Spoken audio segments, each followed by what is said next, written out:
आपल्या सर्वांच्या हृदयस्थ वसणाऱ्या आत्मारामास साष्टांग प्रणिपात करून गोस्वामी तुलसीदास विरचित श्री रामचरितमानस या ग्रंथातील जो तृतीय सोपान अरण्यकांड याचं आपण चिंतन करत आहोत. सज्जनहो, हे आपलाच कथा चिंतन क्रमांक 776. आपण जटायुजींनी प्रभू रामचंद्रांची केलेली ही स्तुती गेल्या 2 कथा निरूपणांमधून अभ्यासत आहोत, जी ज्ञान आणि भक्तीने परिपूर्ण आहे, ज्यामध्ये भगवंताचं रूप आणि स्वरूप, भगवंताचं लीला नाट्य आणि भगवंताचं निराकारात्व या दोन्ही गोष्टींचं एकत्रितपणे उद्बोधन जटायुजी करत आहेत. अशा या स्तुतीमधले 2 छंद आपण आतापर्यंत अभ्यासले. गेल्या छंदामध्ये जटायुजींनी आपल्याला प्रभू रामचंद्रांच्या या स्वरूपापर्यंत जाण्याचा मार्ग सांगितला, आणि तो मार्ग आहे निश्चितपणे या कलियुगासाठी अत्यंत श्रेष्ठ असा भगवंताच्या नामाचा. श्री महाराज म्हणायचे त्याप्रमाणे नाम आपण आपल्या मुखाने गावं, आपल्या कानांनी ऐकावं आणि ऐकता ऐकता त्यामध्ये स्वतः विसरून जावं. असं हे भगवंताचं नाम ज्या क्षणी हा नामी त्यामध्ये समर्पित होतो, त्या क्षणी त्याच्या देखील अंतःकरणामध्ये या परब्रह्माच्या सर्व गुणधर्मांना तो अनुभूतीच्या आधाराने जाणू शकतो. अशी ही अनुभूती देणारे हे भगवंताच्या नामाचं महात्म्य आपण गेल्या स्तुतीमध्ये अभ्यासलं. आज आपण या जटायू स्तुतीचा निरोप घेणार आहोत. उर्वरित 2 छंदांचा एकत्रितपणे अभ्यास करण्याचं स्वातंत्र्य आपल्याला गोस्वामीजींनी या स्तुतीमध्ये सांगितलेलं आहे. आपण बघतो की एखाद्या गावाला जाण्यासाठी एक हमरस्ता असतो, परंतु त्याचबरोबर त्याला जाण्यासाठी इतर उपरस्ते देखील असतात. आमच्या गोंधवल्याला तर सध्या जाताना सगळ्यांच्या डोळ्यासमोर एकच प्रश्न असतो की कुठल्या मार्गाने जावं. कारण की पुण्यापासून जाताना सासवडचा एक मार्ग आहे जेजुरीवरून जाणारा, दुसरा मार्ग आता हा मध्ये शिरवळवरून लोणंद मार्गे जाणारा एक मार्ग आहे, तिसरा मार्ग आता त्या MIDC मधून काढलेला रोड आहे, चौथा मार्ग सातारा मार्गाने जायचा आहे. असे मुख्य हमरस्त्याच्या बाजूने अनेक उपरस्ते गोंदवल्याच्या दिशेने जातात, आणि प्रत्येक ठिकाणी असलेली रस्ता कम खड्ड्यांची अवस्था, ट्रॅफिक या सगळ्यांचा विचार करत प्रत्येक वेळेला आपण कुठला तरी रस्ता निवडतो. लागणारा वेळ हा बहुतांश वेळेला सारखाच असतो, परंतु एक मनाचं समाधान होत असतं आपल्या. आणि गमतीची गोष्ट अशी की जरी या 4ही रस्त्यांपैकी कुठल्याही रस्त्याने जरी गेलो तरी जातो आम्ही सर्वच जण गोंदवल्याला. प्रत्येकाला त्या समाधीचं दर्शन घेतल्यानंतर तेवढाच आनंद होतो. मग तो त्यावेळेला विसरतो की आपण कुठल्या मार्गाने आलो. त्याप्रमाणे या विश्वामध्ये जी काही म्हणून परमार्थाची साधनं चालू आहेत, जी काही म्हणून बघा, आजच्या या सांप्रदायिक मनस्थितीमध्ये जिथं साधनांची अहमहिका लागलेली असते, तिथं त्या साधनेचे गुरु देखील बऱ्याचदा विसरून जातात की सर्व साधनांचं शेवटी गंतव्यस्थान हे रामच आहे, त्याच्याशिवाय दुसरं कुठंच जायचं नाहीये. आणि जसं कुठल्याही मार्गाने गेला तरी वेळ हा लागतच आहे, कष्ट हे लागतच आहेत, त्याप्रमाणे केवळ ध्यान मार्ग, केवळ ज्ञान मार्ग किंवा केवळ योगाच्या आधारानेच भगवंत आम्हाला प्राप्त होईल, ही आम्ही आमच्यासाठी मांडलेली ही एक प्रकारे अहमहिकाच ठरते. मग आपण म्हणाल, अहो श्री महाराज देखील केवळ नामाचंच उच्चारण करतात, मग आजच्या काळामध्ये तो देखील एक बांधलेला रस्ताच नाही का? सज्जनो, ज्या पद्धतीने आपण सर्व रस्त्यांची चौकशी करून त्या रस्त्याने गेलेल्या लोकांचे अनुभव विचारात घेऊन आपला मार्ग ठरवतो, आणि बहुतांश वेळेला लोकांच्या अनुभवाच्या आधाराने निवडलेल्या मार्गावरून आपला प्रवास सुखकारक होतो, कलियुगामध्ये देखील संतांनी या सर्व मार्गांचा अभ्यास करून पाहिला की जीवासाठी कुठला मार्ग योग्य आहे. आणि मग त्या मार्गांचा अभ्यास करून इतर कुठल्याही मार्गाचा अव्हेर न करता त्यांनी आम्हाला एक गोष्ट सांगितली की या कलियुगामध्ये तुम्ही ज्या मनस्थितीमध्ये राहताय, ज्या शुचितेमध्ये राहताय, जे तुमचं आचरण आहे, त्या सगळ्यांमध्ये बघता भगवंतापर्यंत जाण्यासाठी नामाचा मार्ग हा तुम्हाला सुगम आहे. बघा, श्री महाराज हे स्वतः योगी होते. महाराजांच्याकडे हिमालयातून अनेक तपस्वी त्या काळामध्ये यायचे, योग मार्गामध्ये आलेली विघ्न, त्यामध्ये आलेले अडथळे दूर करून घेण्यासाठी. म्हणजे महाराज हे स्वतः एक अत्यंत उच्च दर्जाचे योगी होते. महाराज हे वैराग्याचं तर मूर्तिमंत स्वरूप होतच, कारण की एवढी सर्व काही या विश्वामधली प्रलोभनं असतानाही गोंदवल्यासारख्या छोट्या खेडेगावात हे मूर्तिमंत वैराग्य राहू शकलं. श्री महाराज हे ज्ञानमार्गी देखील होते. आपल्याला तो विप्रसभेमधला अनुभव माहीतच आहे की जेव्हा विप्रांनी एकच हल्लकल्लोळ केला की महाराज आजच्या काळामध्ये गायत्रीचं श्रेष्ठत्व असताना आपण रामनामाचं श्रेष्ठत्व का सांगता. यावरती श्री महाराजांनी संतांचे दाखले दिले. विप्र म्हणाले, आम्हाला संतांचे दाखले नको, आम्हाला शास्त्राचे दाखले द्या. आम्हाला वेद उपनिषदांच्या आधाराने सांगा की नाम श्रेष्ठ आहे. जर वेद उपनिषद देखील नामाची स्तुती गात असतील तर आम्ही ते मान्य करायला तयार आहोत. तो म्हणवी अज्ञानी पण ज्ञानी यांचा ज्ञानी. श्री महाराजांनी फडके शास्त्रींना सांगितलं की जा बरं, अथर्व वेदातली कलिसंतरण उपनिषद हे घेऊन या आणि त्यामध्ये भगवंताच्या नामाचं महत्व सांगणारा श्लोक श्री महाराजांनी त्यांना सांगितला. आणि त्याचबरोबर श्री महाराज हे ध्यानमार्गी देखील आहेत. आपण श्री महाराजांच्या इंदोर मधले प्रसंग जाणताच की महाराजांना त्या पश्चिमेच्या वाऱ्याची झुळूक काय अंगावरती आली आणि महाराज तिथंच ध्यानस्थ बसले. किती वेळ? 12-14 तास महाराज त्या तलावाच्या शेजारी ध्यानामध्ये पहुडलेले होते. ध्यान ही एक वेगळेपणाने करायची अवस्था नाहीच. श्री महाराज आयुष्यभर भगवंताच्या नामाशी निमग्न राहून ध्यानस्थच होते, असं देखील आपल्याला त्यांच्या चरित्रामधून दिसतं. त्यामुळे भगवंताच्याकडे जाणाऱ्या सर्व मार्गांचं श्रेष्ठत्व श्री महाराजांच्याकडे होतं. त्यांना आपण उगीच अनंत कोटी ब्रह्मांड नायक म्हणत नाहीये, कारण की या सर्व मार्गांचा परिपूर्णतेने अभ्यास करून त्यामध्ये श्रेष्ठत्व प्राप्त करून संतांनी त्या सगळ्यांचं सार काढलं आणि सांगितलं की बाळा, हे नाम घे भगवंताचं, यामध्ये या सर्व साधनांची अंग सामावलेली आहेत. त्यामुळे या विश्वामध्ये जी काही म्हणून साधना आहेत त्या सर्व साधनांचं गंतव्य प्रभू रामचंद्र आहे. ही सर्व स्थानं आम्हाला त्यांच्या चरणांजवळच घेऊन जाणार आहेत.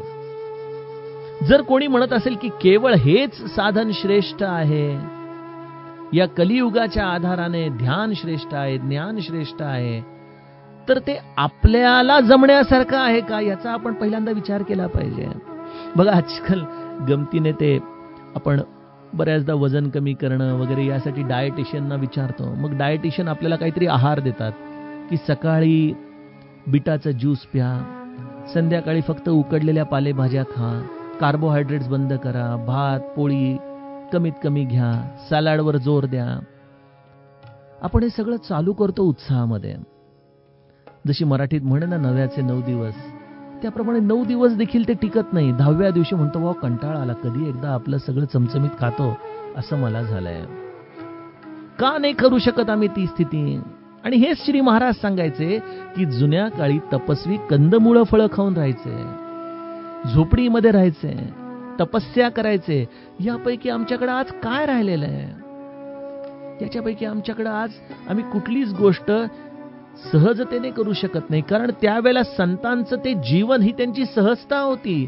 समाज जीवन देखील जवळजवळ तपस्येच्या मार्गानेच जगत असायचं. तपस्या आणि सामान्य मनुष्याच्या जीवनामध्ये विशेष तफावत नव्हती. परंतु आज आम्हाला जर या जगाच्या संपूर्ण उलट दिशेने या ध्यान ज्ञान मार्गाने जाण्याचा आम्ही प्रयत्न केला तर आमचं ते टिकत नाही. कारण समाज जीवनाचा स्तर आणि या असलेल्या पूर्वापार चालत आलेल्या या साधन मार्गाचा स्तर यामध्ये विशेष अंतर निर्माण झालेलं आहे. त्यामुळे कुठल्याही साधनेचा अव्हेर नाही, कुठल्याही साधनेची उपेक्षा नाही. परंतु कलियुगामध्ये मात्र नामाचं श्रेष्ठत्व हे सर्वच संतांनी सांगितलं. केवळ माझ्या महाराजांनी सांगितलं कारण मी त्यांचं अनुग्रहित आहे म्हणून मी त्यांचं महत्व सांगतो असं नाही. आपण तुकाराम महाराज बघा, नाथ बघा, ज्ञानेश्वर माऊली जी प्रत्यक्ष योग सम्राट होती, ज्यांना निवृत्ती महाराजांच्या कृपेने सर्व या योगाची फलश्रुती हृदयामध्ये प्रगटली होती, तरी देखील हरिमुखे म्हणा पुण्याची गणना कोण करी असा नामाचा साधा सोपा मार्गच त्यांनी बहुजनांना दिला. यावरून तरी आम्ही जाणलं पाहिजे की सर्व साधनांमध्ये ज्या युगामध्ये आम्ही आहोत, ज्या स्थितीमध्ये आम्ही आहोत, त्यासाठी नाम हा एकच आधार आमच्यासाठी आहे. आणि या सर्व साधनांना देखील एक मर्यादा आहे बरं का सज्जनो. असं नाहीये की आपण त्या साधनेच्या आधाराने गेलो म्हणून आम्हाला थेट मंदिरापर्यंत प्रवेश मिळतो. आम्हाला गाडी कुठल्या तरी टप्प्यावरती सोडावी लागते आणि काही अंतर हे स्वाभाविकपणे चालतच मंदिरामध्ये जावं लागतं. त्याप्रमाणे कुठल्याही जरी साधनाने आम्ही गेलो, मग त्यामध्ये नाम जरी असलं तरी आम्हाला एका टप्प्यावरती, जसं 2 देशांमध्ये बॉर्डर असतात बघा, आपल्यापैकी जर कोणी सिंगापूर मलेशिया अशा ज्या लागून असलेल्या देशांमध्ये गेलं किंवा भारत बांगलादेश या देशांमध्ये गेलं तर काय होतं की आपल्याला आपली गाडी या देशाच्या बॉर्डरवर सोडावी लागते. मग आपलं सगळं फ्रिस्किंग होतं, इमिग्रेशन होतं आणि मग पलीकडे गेल्यानंतर दुसऱ्या गाडीमध्ये बसावं लागतं. आपल्यापैकी कोणी कैलाश मानसरोवरला गेला असेल तर भारतीय लोकांना तिबेटच्या सीमारेषेवरती देखील हाच अनुभव असतो. त्या खळाळत्या नदीवरती त्या हलणाऱ्या पुलावरून कसं बसं आपण तिबेटमध्ये प्रवेश करतो. इकडं आपण आपल्या गाड्या सोडतो आणि तिकडे गेल्यानंतर नवीन गाड्यांमध्ये बसावं लागतं. त्याप्रमाणे सज्जनो, या तुर्येपर्यंत या सर्व साधनांची मर्यादा आहे. तुर्येपासून तुर्यातीत होणं हे केवळ कृपेचं फळ आहे. तुर्येपासून तुर्यातीत हा कोणीही आपल्या प्रयत्नांच्या आधाराने, साधनेच्या आधाराने जाऊ शकत नाही. प्रभू रामचंद्र हे असे करुणानिधान आहेत की तुर्येपर्यंत येणारी ही गुरुकृपेच्या प्रवासाची मालिका एका जीवाने पूर्ण केली. तर जसं आई लेकराला कडेवरती उचलून घेते ते दमल्यानंतर आणि स्वाभाविकपणे त्याला गंतव्यस्थानापर्यंत नेतं, त्याप्रमाणे आम्हाला तुर्येपासून तुर्यातीत होण्याचा प्रवास हा या प्रभू रामचंद्रांच्या कृपेने प्राप्त होतो. आणि त्यामुळे मी आपणास पहिल्यांदा जे म्हटलं की सर्व साधनांचा प्रवास हा या तुर्येपर्यंत जाणारा प्रवास आहे. जे ही श्रुती निरंजन ब्रह्म व्यापक बिरज अज कही गावही, ज्यांचं श्रुती निरंजन अर्थातच मायेच्या पलीकडचे असलेलं हे ब्रह्म व्यापक निर्विकार आणि जन्मरहित म्हणून गायन करते. आता बघा, श्रुती याचा अर्थ भगवंताचे हे वेद, ज्या वेदांना भगवंताचा निश्वास म्हटलं जातं. बघा, आपण आज देहामध्ये आहोत त्याचं अस्तित्व आम्हाला केवळ या श्वास आणि उच्छ्वासाच्या आधारानेच कळतं. परंतु ज्याप्रमाणे भगवंताचे उच्छ्वास हे भगवंताच्या स्वरूपाला जाणू शकत नाहीत, जरी ते त्याच्या अगदी अंतरंगापर्यंत जाऊन बाहेर आलेले असले तरी उच्छ्वासांना जसं भगवंताचं स्वरूप कळत नाही, त्याप्रमाणे सामान्य जीवाला देखील जोपर्यंत आमचा हा श्वासावरती तो लक्ष केंद्रित करत नाही तोपर्यंत या श्वासाची देखील महती कळत नाही. आणि ध्यान मार्ग काय आहे? ही प्राण शक्ती जी आमच्या या शरीरामध्ये विचरण होत आहे, त्या प्राण आणि अपानाचा संयोग हा ध्यान मार्ग आहे. बघा, हा योग मार्ग आहे. या ध्यानाच्या आधाराने आम्ही आमच्या श्वासांवरती लक्ष केंद्रित करतो. आम्ही आपल्या या भूमध्यावरती लक्ष केंद्रित करतो, प्राण अपानाचा संयोग घडवून आणतो. ज्याप्रमाणे उच्छ्वासांना स्वरूपाचं ज्ञान नाही, त्याप्रमाणे आम्हाला आमच्या या अपानाच्या आधाराने देखील आजपर्यंत या श्वासांचं मूल्य कळालेलं नाही. मग ध्यान मार्गामध्ये तो साधक श्वासाच्या आधाराने लक्ष केंद्रित करत करत करत करत या आपल्या श्वासांचं मिलन घडवून आणतो. आणि त्या श्वासांचं मिलन घडवल्यानंतर त्याच्या जीवनामध्ये विषम आणि सम असं काही वेगळं राहतच नाही. गोस्वामीजी म्हणतात की जो अगम सुगम सुभाव निर्मल असम सम शीतल सदा. ध्यानाची परिपूर्ण अवस्था काय आहे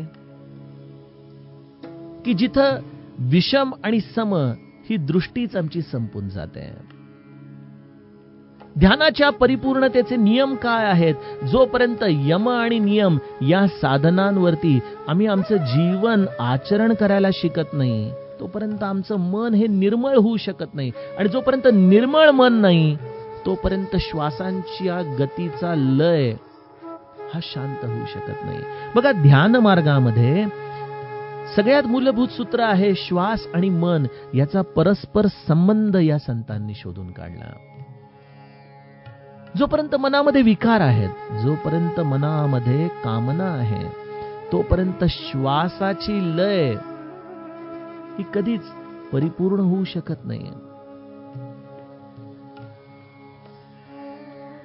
समर्थ देखील मनाच्या श्लोकामध्ये म्हणतात ना एका ठिकाणी की मना कल्पना कल्पिता कल्पकोटी नव्हे रे नव्हे सर्वथा राम भेटी. मनी कामना राम नाही तयाला अति आदरे प्रीती नाही जयाला. यामधला हा सगळ्यात तिसऱ्या चरणातला भाग समजून घ्या. मनी कामना राम नाही तयाला. म्हणजे जोपर्यंत मनामध्ये निर्मळत्व नाही, तोपर्यंत या ध्यान मार्गाने रामापर्यंत पोहोचता येऊ शकत नाही. परवा मी सहज एका ज्येष्ठ गायकाचा इंटरव्ह्यू ऐकत होतो. तर ते म्हणाले की आमच्या साधनेमध्ये गायनाच्या 80% वेळ आम्ही स्वर साधना करतो. केवळ या स्वरांच्या आधाराने आम्ही आमच्या स्वतःमध्ये त्या स्वरांची योग्य जागा वारंवार वारंवार रुजवत असतो. बाकी हे गायन वगैरे तर सर्व आविष्कार आहेत, ते आपोआप होतात. परंतु आम्हाला जास्तीत जास्त वेळ हा या मूलभूत गोष्टींवरतीच करावा लागतो. मला असं वाटतं की पातंजलींच्या योगसूत्रामध्ये देखील यम नियम आसन या 3च गोष्टी साधकाच्या जीवनात त्याला करायच्या आहेत. त्यामुळे पुढच्या ध्यान धारणा प्रत्याहार समाधी या सर्व गोष्टींचा विचार न केलेला बरा. त्याने सतत यम नियमावरती काम करावं, त्याने आसन स्थिरतेवरती काम करावं. आणि मग त्याला लक्षात येतं की स्वाभाविकपणे आपल्या श्वासांचं हे मिलन त्याच्या अंतरंगामध्ये घडतंय. आणि या श्वासांच्या मिलनामध्येच हृदयस्थ असलेल्या या सहस्राकारामध्ये बसलेला रामराया हा या ध्यान मार्गाने प्रकटतो. या ध्यान मार्गामध्येच त्याला कळून येतं की हे व्यापकत्व काय आहे, हे निर्विकारत्व काय आहे, हे जन्मरहित पण म्हणजे नेमकं काय आहे. अशा या ध्यान मार्गाचा मुनी अनुसरण करतात. त्या मार्गाने ते आपल्या जीवनाला व्यतीत करतात आणि एका आयुष्याच्या टप्प्यावरती गुरुकृपेने या तुर्येपासून तुर्यातीत होऊन त्यांना हा ध्यान मार्ग भगवंताची भेट घडवून देतो. जी अवस्था ध्यानाची आहे तीच अवस्था ज्ञानाची देखील आहे.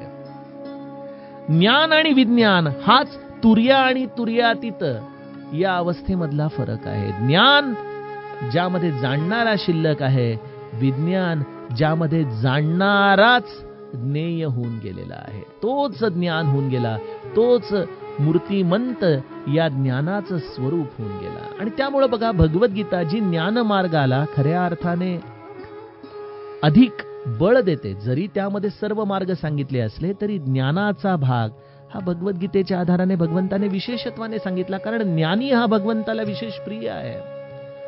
आणि ज्ञानी कोणाला म्हणायचं?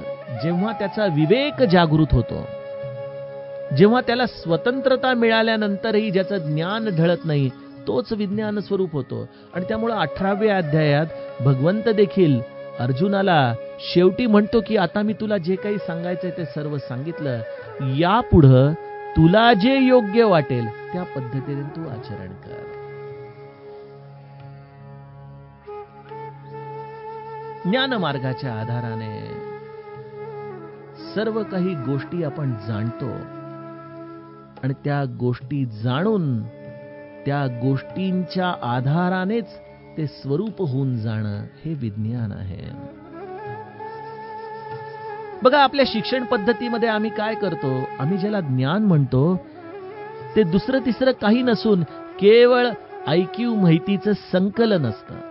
पुस्तकामध्ये काय लिहिलंय, सरांनी काय सांगितलं, याच गोष्टींची माहिती जमवाजमव करणं आणि त्या जमवाजमव केलेल्या माहितीच्या आधाराने मिळालेलं सर्टिफिकेट, याला आम्ही ज्ञान समजतो. परंतु संत या सर्व मार्गांच्या पलीकडे जाऊन स्वतःच्या अंतरंगामध्ये उतरले, त्यांनी स्वतःला जाणलं, त्यांना जो योग्य मार्ग वाटला त्या मार्गाच्या आधाराने ते आत उतरले आणि त्यातून जे प्रगटलं ते खऱ्या अर्थाने ज्ञान आहे.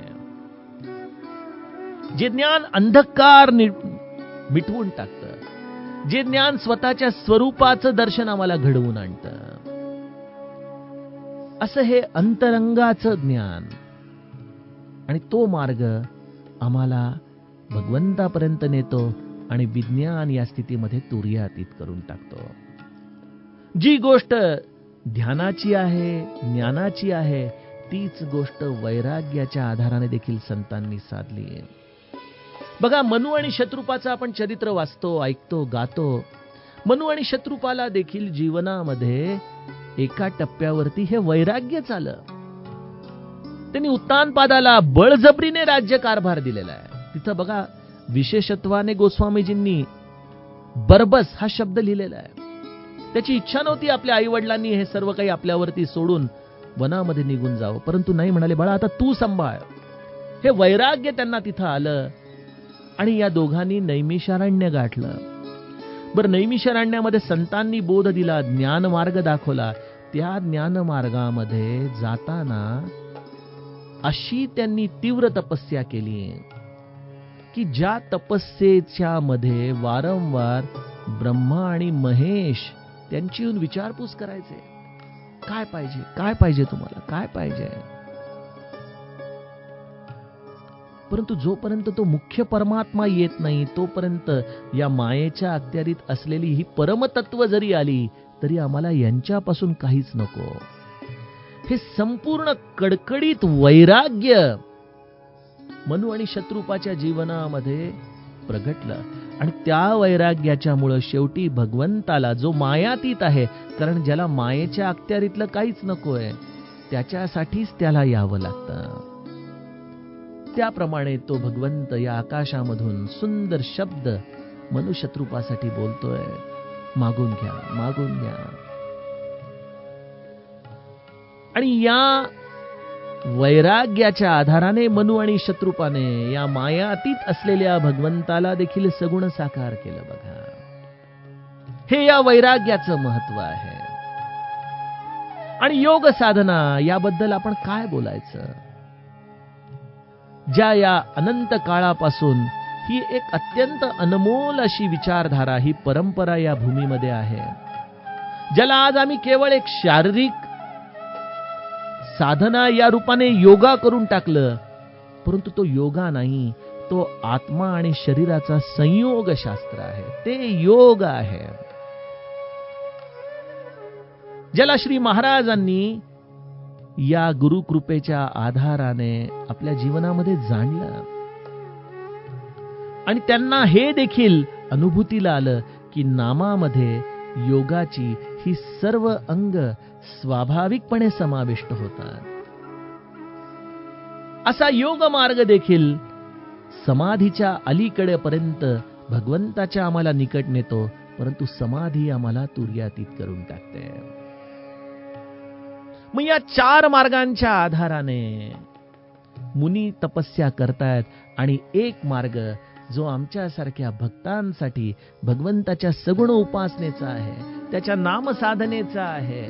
जटायू म्हणतो की सो प्रगट करुणा कंद शोभा बृंद अग जग मोहही मम हृदय पंकज भृंग अंग अनंग बहुछबी सोहही.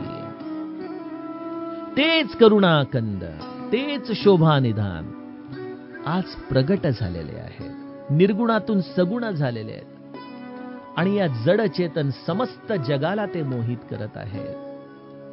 आज या सगुण भक्तीचा परमोच्च आविष्कार हा जटायू आपल्या हृदयामध्ये जाणतोय. ज्या जटायूचं हृदय हे एखाद्या भ्रमराप्रमाणे या सगुणाच्या भोवती घुटमळतंय, ज्या या जटायूच्या नेत्रांना या सगुण स्वरूपाच्या अंग प्रत्यंगामध्ये असलेल्या करोडो कामदेवाचं सौंदर्य अत्यंत मनाला आनंद देत आहे, असं या भक्ती मार्गाच्या आधाराने देखील साधक हा त्याच ठिकाणी पोचतो ज्या ठिकाणी ध्यान, ज्ञान, वैराग्य आणि योग आम्हाला घेऊन जातो बघा. आणि या सर्व अवस्थांमध्ये भगवंताची प्राप्ती होताच येणारे अनुभव मात्र समच आहेत. जो अगम सुगम सुभाव निर्मल असम सम शीतल सदा. म्हटलं तर हा भगवंत चराचराच्या अणुरेणूंमध्ये कणाकणांमध्ये आहे आणि म्हटलं तर कुठंच नाही. म्हटलं तर पंढरपूरचा पांडुरंग हे साक्षात परब्रह्म आहे एका वारकऱ्याच्या दृष्टीतून, आणि एखाद्या नास्तिकाच्यासाठी मात्र तो पाषाण आहे. त्यामुळे भगवंताला जाणण्यासाठी म्हटलं तर तो अत्यंत सुगम आहे, म्हटलं तर तो अत्यंत अगम आहे. अशा या भगवंताशी तद्रूप कुठल्याही साधन मार्गाने आम्ही झालो तर काही गुणधर्म हे सगळ्यांमध्ये सामायिक पद्धतीने दिसतात. एक, स्वभाव हा अत्यंत निर्मळ होऊन जातो. या कुठल्याही साधन मार्गाने परिपूर्ण झालेल्या संताच्या जवळ बसावं असं वाटतं, कारण की ते एक बाल मन असतं. ज्या संतांचा सहवास आम्हाला विशेष आनंद देतो, असं हे निर्मळ मन या भगवत कृपेने त्यांना प्राप्त होतं. या संतांच्या दृष्टीने या जगामध्ये विषम आणि सम असं वेगळं काहीच राहत नाही. ते आपण बघितलं ना की इंदोरला त्या अबकारी अधिकाऱ्याने महाराजांच्या विषयी काय काय बोलले, परंतु महाराजांनी त्याला देखील प्रेमाने स्वीकारलं. आणि त्याचप्रमाणे त्यांच्याकडे आलेला एखादा भक्त जो अत्यंत उत्कट भक्ती त्यांची करतोय, त्याच्याशी देखील श्री महाराज त्याच भावनेने तादात्म्य झाले. कारण जो रामाशी तादात्म्य होतो त्याला या जगामध्ये सम आणि विषम असं वेगळं काहीच राहत नाही. एक स्वाभाविक शीतलता, एक समाधान, एक शांतता याने तो संत हा परिपूर्ण होऊन जातो. मन आणि इंद्रिय हे नेहमी वश झाल्यासारखी स्थिती त्या साधकाच्या अंतरंगामध्ये त्याला स्पष्टपणे जाणवू लागते. तुकाराम महाराज म्हणतात ना, आता कोठे धावे मन तुझे चरण देख येईल. या दृश्य जगामध्ये अनंत गोष्टी आहेत मनाला आकृष्ट करून घेण्यासाठी, परंतु जेव्हा परमोच्च परब्रह्म सगुण साकार या मनाला उन्मन करून पलीकडे नेतो, त्या क्षणी मनाला पुन्हा मायेमध्ये प्रवेश करण्याची इच्छाच उरत नाही. असा हा मनाला परमानंद देणारा हा भगवंत हेच या सर्व साधन मार्गाच्या आधाराने मिळालेलं साध्य आहे. जटायू महाराज म्हणतात की असे हे त्रिलोकनाथ रमा निवास श्री रामचंद्रजी भक्ती मार्गाने जाणाऱ्या दासाच्या इच्छेच्या अधीन राहतात. न जाणे माझ्या अंतरंगामध्ये काय त्यांनी पाहिलं, परंतु मी केवळ त्यांची थोडीशी सेवा केली काय, आणि त्यामुळं या भगवंताने मला हृदयाशी धरलं. असे हे सगुण भक्तीच्या अत्यंत सुलभ मार्गाने दासाच्या अधीन राहणारे प्रभू रामचंद्र. भगवंताने त्यांना परमधाम दिलेलं आहे. जटायू महाराज एकच आपल्या अंतरंगातला भाव व्यक्त करतात की मम उर बसऊ सो समन संस्कृती जासु कीर्ती पावनी. अशा प्रभूंनी माझ्या हृदयामध्ये नित्य निरंतर निवास करावा आणि त्या निवासाच्या समवेतच त्यांच्या या पवित्र कीर्तीच्या आधाराने माझं हे येणं जाणं, हे जन्म मृत्यूचं चक्र त्यांनी कायम स्वरूपी थांबवावं. अशा या तुर्यातीत अवस्थेपर्यंत नेणारी ही सगुण भक्ती, ही नामोपासना आणि त्याच्याच योग्यतेचे हे इतर सर्व साधन सज्जनो. जटायूने आपल्या या भक्तीच्या आधाराने या ज्ञानाचं एवढं मोठं भांडार या स्तुतीमधून आमच्या समोर उघडं केलेलं आहे. जटायूने स्तुती आपली संपूर्ण केली. हे श्रीहरीचं रूप आता हळूहळू मावळू लागलंय आणि पुन्हा समोर प्रभू रामचंद्रांच्या दिसतंय.